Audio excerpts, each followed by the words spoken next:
السلام عليكم ورحمة الله وبركاته. الحمد لله رب العالمين، والعاقبة للمتقين، ولا عدوان إلا على الظالمين، والصلاة والسلام على أشرف الأنبياء والمرسلين وعلى آله وأصحابه أجمعين، أما بعد. اللهم علمنا ما ينفعنا وانفعنا بما علمتنا وزدنا علما يا رب العالمين. கணித்திற்குரிய சகோதர சகோதரிகளே, அல்லாஹுடைய பேரருளால் பஹ்ரைன் தமிழ் தஅவா பிரிவு சகோதரர்களால் ஏற்பாடு செய்யப்பட்டிருக்கிற இந்த சிறப்பு ரமலான் நிகழ்ச்சியிலே நாம் எல்லோரும் கலந்திருக்கிறோம். அல்ஹம்துலில்லாஹ். அல்லாஹு தஆலா நம்முடைய எண்ணங்களை தூய்மையாக்கி வைப்பானாக. இந்த வகுப்பிலிருந்து பூரணமான பிரயோசனத்தை அல்லாஹு தஆலா நம் எல்லோருக்கும் தந்தருள்வானாக. அன்புள்ள சகோதர சகோதரிகளே, அல்லாஹுடைய பேரருளால் புனிதமிகு ரமலான் மாதத்தின் நடுப்பகுதியின் இறுதி பகுதியை நாம் எல்லோரும் அடைந்திருக்கிறோம். உண்மையிலேயே நாம் எதிர்பார்க்காத நிலையில் ரமலான் நம்மை வந்தடைந்தது போல ஒரு உணர்வும், அதே போல நாம் நினைக்காத வேகத்தில் நம்மை விட்டு ரமலான் பிரிய போகிற ஒரு உணர்வும் நம் எல்லோருக்கும் இருந்து கொண்டிருக்கிறது. யாரெல்லாம் கடந்த பகுதிகளை நல்ல முறையிலே பயன்படுத்தி கொண்டோமோ, அல்ஹம்துலில்லாஹ், அவர்களுக்கு நன்மாராயம், சுப செய்தி. அதே நேரத்தில் யாரெல்லாம் இந்த காலப்பகுதியை சரியாக பயன்படுத்த தவறினார்களோ அவர்கள் மீது அல்லாஹ் இரக்கமுள்ளவனாக இருக்கிறார். அவர்கள் எஞ்சியிருக்கக்கூடிய பகுதியை சரியான முறையிலே பயன்படுத்தி கொள்ள வேண்டும். அல்லாஹு தஆலா அதற்கு எல்லோருக்கும் தௌஃபீக் செய்வானாக. எஞ்சியிருக்கக்கூடிய பகுதி மிக முக்கியமான பகுதியாகும். இறுதி 10 என்பது, அன்புள்ள சகோதர சகோதரிகளே, ஒரு மூமினுடைய வாழ்க்கையில் மிகவும் என்றால், அந்த மிகவும் என்பதை நாம் வார்த்தைகளால் வர்ணிக்க முடியாது. அந்த அளவு மாஷா அல்லாஹ் முக்கியமான ஒரு பகுதியாக காணப்படுகிறது. இந்த பகுதியை நபி ஸல்லல்லாஹு அலைஹி வஸல்லம் அவர்கள் அடைந்து விட்டால் எப்படி இருப்பார்கள் என்பதை பற்றி சொல்லக்கூடிய சஹாபாக்கள், இதா தஹலல் அஷ்ர் ஷத்த மிஅ்ஸரஹு வ அஹ்யா லைலஹு வ ஐகத அஹ்லஹு. இறுதி 10 வந்து விட்டால் தன்னுடைய கீழாடையை இறுக கட்டிக் கொள்வார்கள். இரவை விழித்திருந்து கழிப்பார்கள். தன்னுடைய குடும்பத்தினரையும் இபாதத் செய்வதற்காக வேண்டி எழுப்பி விடுவார்கள் என்று சொல்கிறார்கள். அன்புள்ள சகோதர சகோதரிகளே, இறுதி 10 வந்தால் ஷத்தமி ஜராஹு, கீழாடை இறுக கட்டுதல் என்பதனுடைய அர்த்தம் குடும்ப வாழ்க்கையில் ஈடுபடுவதை தவிர்த்து கொள்வார்கள். ஹராம் கிடையாது. குடும்ப வாழ்க்கையில் ஈடுபடுவது ஹராம் கிடையாது. இருந்தாலும் கூட நபிகள் நாயகம் ஸல்லல்லாஹு அலைஹி வஸல்லம் அவர்கள் அந்த இறுதி பகுதியை இபாதத்தில் கழிக்க வேண்டும் என்பதற்காக குடும்ப வாழ்க்கையில் ஈடுபடுவதை தவிர்ப்பார்கள். இரவெல்லாம் விழித்திருப்பார்கள். இரவில் தூங்குறல்ல. அதே போல மனைவிமார் தூங்கினால் அவர்களை தட்டி எழுப்பி விடுவார்கள். என்றால் அது ஒரு பெருமதியான காலப்பகுதியாகும். இந்த இறுதி 10 அல்லாஹுடைய தூதர் ஸல்லல்லாஹு அலைஹி வஸல்லம் அவர்கள் யஜ்தஹிது ஃபில் அஷ்ரில் அவாஹிர் மா லா யஜ்தஹிது ஃபி கைரிஹி, எந்த ஒரு காலப்பகுதியிலும் எந்த ஒரு காலத்திலும் அவர்கள் ரிஸ்க் எடுத்து இபாதத் செய்ய மாட்டார்கள் இந்த இறுதி 10 செய்கிற அளவுக்கு என்று சஹாபாக்கள் சொல்லக்கூடிய சஹீஹான ஹதீஸ்களை நாம் பார்க்கிறோம். இந்த இறுதி 10 என்பது புரிந்து கொண்டவர்களுக்கு இது முக்கியமான ஒரு 10 ஆகும், ஒரு பகுதியாகும். புரியாதவர்களுக்கு அல்லாஹு தஆலா ஹிதாயத்தை தர வேண்டும். இந்த இறுதி 10 என்பது நம்முடைய ரமலான் மாதத்தின் முடிவுக்குரிய 10 ஆகும். உண்மையிலே ரமலானே பெரிய ஒரு வாய்ப்பு, ஒரு பாக்கியம். இந்த ரமலானை நாம் அடைகிற போது இதை சரியாக கழிக்க வேண்டும். இதிலிருந்து வெளியேறுகிற போது நான் பாவங்கள் மன்னிக்கப்பட்டவனாக வெளியேற வேண்டும் என்கிற அந்த ஒரு திட்டமிடலும் மனநிலையும் ஒரு மூமினிடத்திலே இருக்கும். இருந்தாலும் கூட சில நேரங்களில் அந்த மூமின் சில பலவீனங்களாலும் பொடுபோக்குகளாலும் ஆரம்ப பகுதியில் பொடுபோக்காக சில நேரம் சீரியஸ் இல்லாமல் இருந்திருக்கலாம். ஆனால் இறுதி பகுதி அப்படி இருக்கக்கூடாத பகுதியாகும். இந்த இறுதி பகுதியிலே தான் அன்புள்ள சகோதர சகோதரிகளே, லைலத்துல் கதிர் என்கிற இரவு இருக்கிறது. அந்த இரவை அல்லாஹ் குர்ஆனிலே பல இடங்களிலே சிலாகித்து சொல்கிறார். ஒரு இடத்திலே லைலா முபாரக்கா என்று சொல்கிறார். பரக்கத் நிறைந்த இரவு என்று அந்த இரவை அல்லாஹ் வர்ணிக்கிறார். நம் எல்லோருக்கும் பரிச்சயமான சூரத்துல் கதிரிலே இன்னா அன்சல்னாஹு ஃபீ லைலத்தில் கதிர், நிச்சயமாக இந்த வேதத்தை லைலத்துல் கதிரில் நாம் இறக்கினோம். வமா தராக மா லைலத்துல் கதிர், லைலத்துல் கதிர் என்றால் என்ன என்று உனக்கு தெரியுமா? லைலத்துல் கதிரி ஹைரும் மின் அல்ஃபி ஷஹர், லைலத்துல் கதிர் என்பது 1000 மாதங்களை விட சிறந்தது என்று அல்லாஹு தஆலா குர்ஆனிலே சொல்கிறார். அதாவது அந்த இரவில் அமல் செய்து விட்டால் 1000 மாதங்கள் அமல் செய்த நன்மை அல்லாஹ் தருகிறான். சுப்ஹானல்லாஹ். அதனாலதான் நபி ஸல்லல்லாஹு அலைஹி வஸல்லம் அவர்கள் அவ்வளவு முக்கியத்துவம் அந்த பகுதிக்கு தந்தார்கள். அந்த லைலத்துல் கதிர் இறுதி பத்திலே இருக்கிறது. குறிப்பாக இறுதி பத்தின் ஒற்றைப்பட்ட நாட்களில் அதை தேடுங்கள் என்று சொன்ன அல்லாஹுடைய தூதர் ஸல்லல்லாஹு அலைஹி வஸல்லம் அவர்கள் நடைமுறை ரீதியாக 10 நாளும் தேடினார்கள். இது இங்கே நம்ம கவனிக்க வேண்டிய ஒரு நுணுக்கமான விஷயமாகும். இப்போ நம்முடைய சமூகத்தில் ஒரு கூட்டம் லைலத்துல் கதிர் என்பது 27 தான் என்று சொல்லிவிட்டு மற்ற காலப்பகுதியை 0 ஆக்கி விட்டார்கள். மக்கள் அந்த 27 காத்து கொண்டிருக்கிறார்கள். 20, 21, 22, 23, 24, 25, 26, 28, 29 எல்லாம் ஒரு இன்ட்ரெஸ்டிங் இல்லாத காலமாக இந்த சிந்தனையினால் ஆக்கப்பட்டிருப்பது ஒரு வருந்தத்தக்க விஷயமாகும். இதை இப்படி ஆக்கியவர்கள் அல்லாஹ்விடத்தில் பதில் சொல்லியே ஆக வேண்டும். மக்கள் இபாதத் செய்கிற மனநிலையில் இருப்பவர்கள் கூட 27 என்றால் அவர்கள் அதை அடைந்து விட்டோம், லைலத்துல் கதிர் முடிந்து விட்டது என்கிற முடிவுக்கு வருகிறார்கள். இரவின் ஒற்றைப்பட்ட கடைசி 10 ஒற்றைப்பட்ட இரவுகளிலே அது இருக்கும் என்று அல்லாஹுடைய தூதர் சொன்னாலும் அல்லாஹுடைய தூதருடைய நடைமுறை நீங்கள் சஹீஹான ஹதீஸ்களிலே பார்த்தால் கடைசி 10 முழு நாட்களுமே, ஒற்றை மட்டுமல்ல, முழு நாட்களிலும் அல்லாஹுடைய தூதர் ஸல்லல்லாஹு அலைஹி வஸல்லம் அவர்கள் அந்த இரவை தேடி இருப்பதை நம்ம பார்க்கிறோம். அதனால தான் கடைசி 10 வந்துவிட்டால் தன்னுடைய கீழாடை இறுக கட்டுவார்கள், இரவு முழுக்க நின்று வணங்குவார்கள், தன்னுடைய குடும்பத்தையும் தட்டி எழுப்பி விடுவார்கள். எந்த காலத்திலும் எடுக்காத ரிஸ்கை, முயற்சியை இந்த கடைசி 10 அல்லாஹுடைய தூதர் ஸல்லல்லாஹு அலைஹி வஸல்லம் அவர்கள் எடுப்பார்கள் என்றெல்லாம் நாம் பார்க்கக்கூடியதாக இருக்கிறது.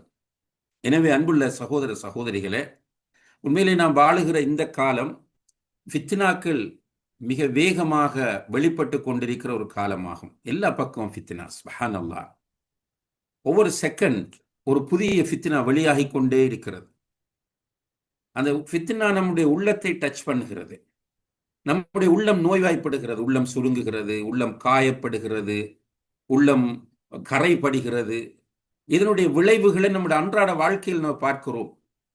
நோய்வாய்ப்பட்ட உள்ளத்தோடு சமுதாயத்தில் வாழும்போது பொறாமை, பெருமை, காழ்ப்புணர்வு, வஞ்சகம், மற்றவனை ஏற்றுக்கொள்ள முடியாத நிலை, மற்றவனுடைய குறைகளை துருவி துருவி ஆராயக்கூடிய மனோநிலை, அடுத்தவனை குறை சொல்லி சொல்லியே நம்முடைய காலம் போய்கொண்டிருக்கிறது. எல்லாம் நம்முடைய உள்ளத்தில் ஃபித்னாக்கள் ஏற்படுத்திய தாக்கத்தின் விளைவுகள் என்பதை நிறைய பேர் புரிந்து கொள்ள தவறிவிட்டார்கள். அல்லாஹ்தான் நமக்கு அந்த புரிதலை சரியாக தர வேண்டும். அன்புள்ள சகோதர சகோதரிகளே, ஃபித்னாக்களுக்குள் அகப்பட்டு நம்முடைய இதயங்கள் கரைபடுகிற போது நாம் சரியான ஈமானிய ஒளியை மிஸ் பண்ணி விடுவோம். ஆன்மீகத்தின் அந்த அசல் வடிவத்தை நாம் தவற விட்டு விடுவோம், நம்மை நாம் ஏமாற்றிக் கொள்வோம், நம்ம செய்யக்கூடிய சில அமல்களை வைத்து நாம் பெருமைப்பட்டுக் கொள்வோம். அல்லாஹ் பாதுகாக்க வேண்டும் இந்த நிலையிலிருந்து. உண்மையிலே எல்லாமே ஃபித்னா. இன்று நடைபெறுகிற இந்த யுத்தம் கூட ஒரு பெரிய ஒரு ஃபித்னாவாகத்தான் அமைந்திருக்கிறது. இந்த காலகட்டத்தில் உலகம் ஒரு சோதனை களம். இந்த உலகம் நாம் ஆண்டு அனுபவிப்பதற்கும் வாழ்ந்து சுகம் அனுபவிப்பதற்காகவும் ஆக்கப்பட்ட உலகம் அல்ல. மாறாக இது மறுமைக்கான விளைநிலம் என்பதை நாம் எல்லோரும் புரிந்து கொண்டு இந்த உலகத்தில் வாழுகிற போது பேசிக்காக நம்முடைய உள்ளத்தை தூய்மையாக வைத்துக் கொண்டு நம்ம மௌத்தாக வேண்டும். அல்லாஹ் அதற்கு எல்லோருக்கும் தௌஃபீக் செய்ய வேண்டும்.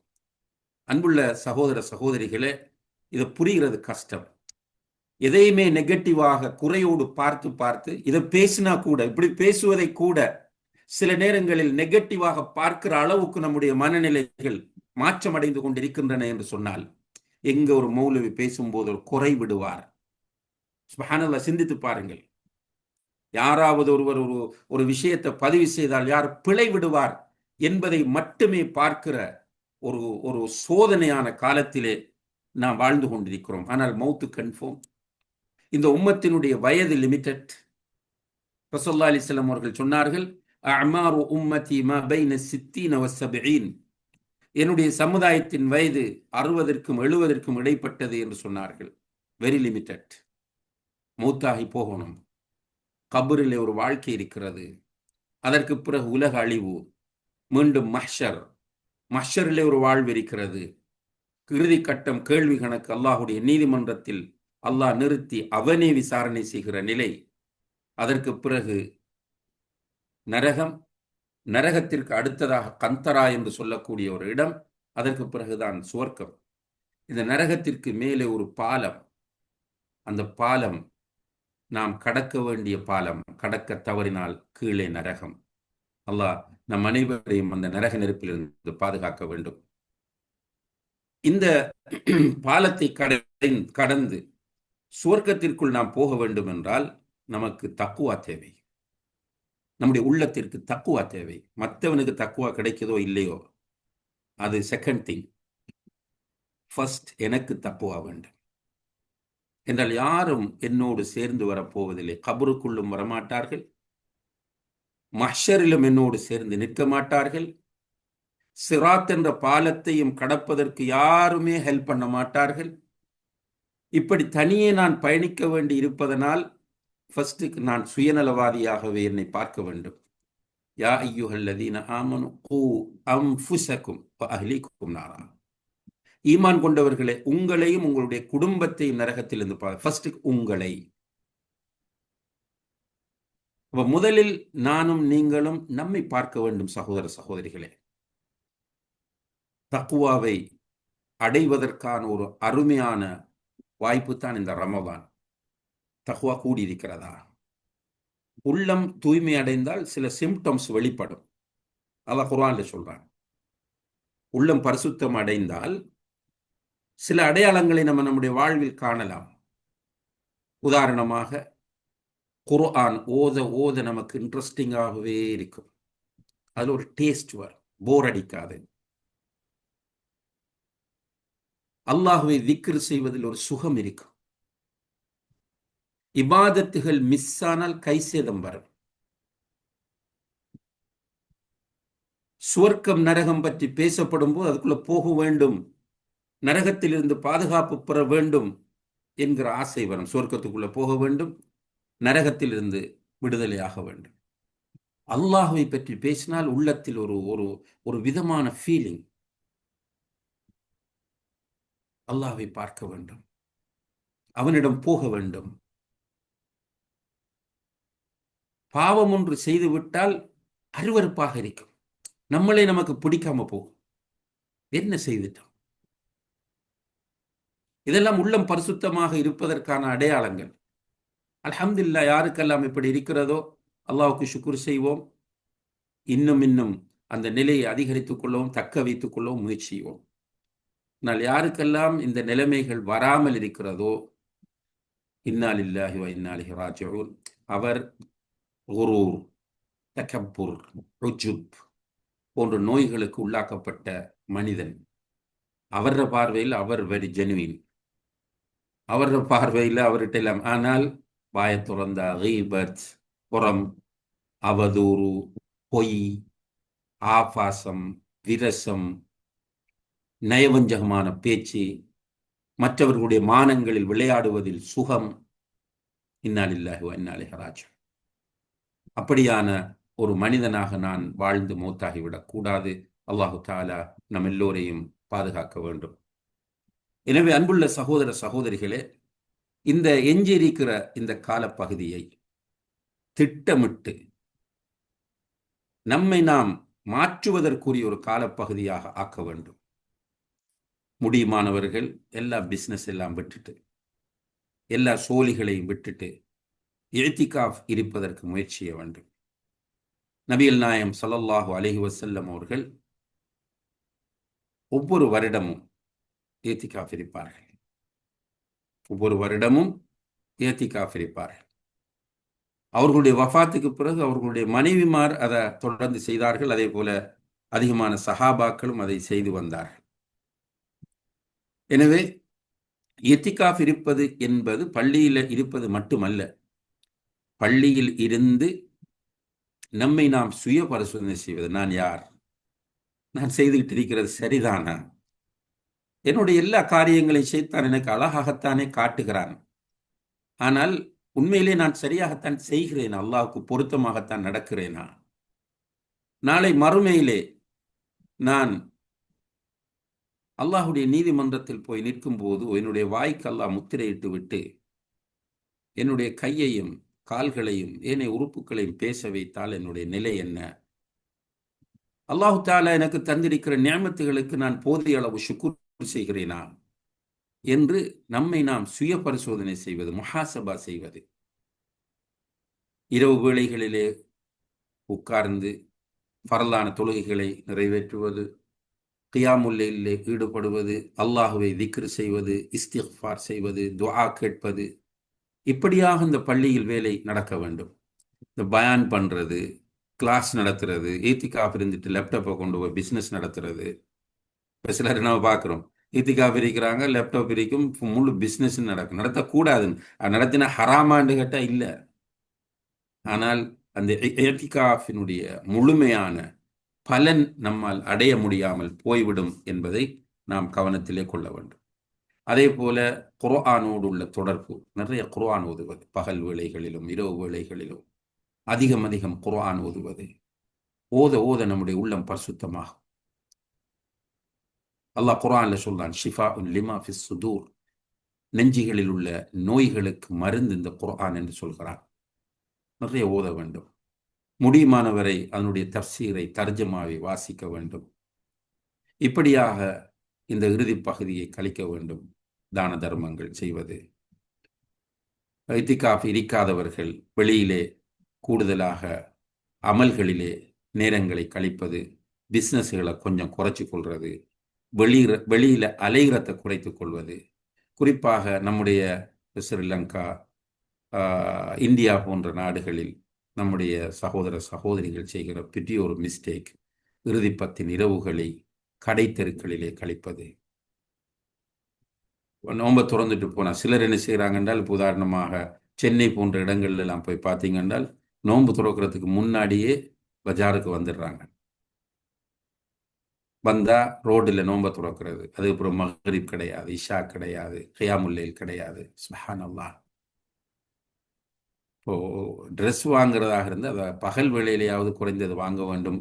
உண்மையிலே புத்திசாலிகளானவர்கள் அந்த ட்ரெஸ்ஸுகளை அவர்கள் ரமலானுக்கு முன்னரே வாங்கி விடுவார்கள், அல்லது ரமலானுடைய ஆரம்ப பகுதியிலாவது வாங்கி முடித்து விடுவார்கள். இப்படி கடைத்தெருக்களிலே ரமலானின் இறுதி பத்தை கழிப்பது, குறிப்பாக இறுதி பத்தின் இரவுகளை கழிப்பது என்பது வீணர்களுடைய வேலை, நல்லவர்களுடைய வேலை கிடையாது. அல்லாஹ் நம் அனைவரையும் மன்னிக்க வேண்டும். எனவே அன்புள்ள சகோதர சகோதரிகளே, இந்த ஃபித்னாவுடைய காலத்திலே நம்மை நாம் நரகத்திலிருந்து பாதுகாக்க வேண்டிய, நம்மை இந்த ஃபித்னாக்குள் வீழ்ந்து விடாமல் பாதுகாக்க வேண்டிய மிகப்பெரிய ஒரு பொறுப்பு நம் எல்லோருக்கும் இருக்கிறது. எல்லாம் வல்ல அல்லாஹ் ஜல்ல ஷானஹு வ தஆலா அந்த விஷயத்தை புரிந்து கொள்ளக்கூடிய பக்குவத்தை, அதற்கான வாய்ப்புகளை நாம் எல்லோருக்கும் தருவானாக. நம்முடைய பாவங்களை எல்லாம் அல்லாஹ் மன்னிப்பானாக. நாம் செய்த அமல்களை எல்லாம் அல்லாஹ் கபூல் செய்வானாக. எஞ்சி இருக்கக்கூடிய காலப்பகுதியை நல்ல முறையிலே பயன்படுத்திக் கொள்வதற்கு அந்த ரப்புல் ஆலமீன் நம் எல்லோருக்கும் தௌஃபீக் செய்வானாக. وآخر دعوانا أن الحمد لله رب العالمين والسلام عليكم ورحمة الله وبركاته.